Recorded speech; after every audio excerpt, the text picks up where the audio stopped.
Tempo, Guarani tem raça, tem determinação, vai pro jogo. Lançamento lá pela direita, vem pra bola, Bruninho, arrumou o pé direito, bateu, é gol! Gol!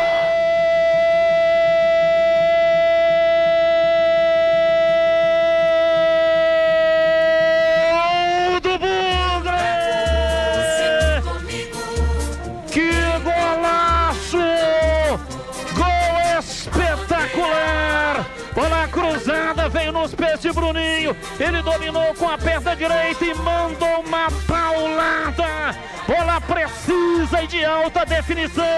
Eu dizia, o Guarani tem raça, tem determinação. Foi buscar lá dentro, quase no fundo do fim, para fazer um gol antológico na copinha. Bruninho dominou, arrumou e de pé direito mandou no ângulo, a bola bateu lá dentro e fez uma golaço, golaço, golaço. Bruninho, Bruninho, Bruninho, Bruninho, Bruninho, Bruninho, Bruninho, Bruninho, Bruninho, Bruninho, Bruninho, camisa 10.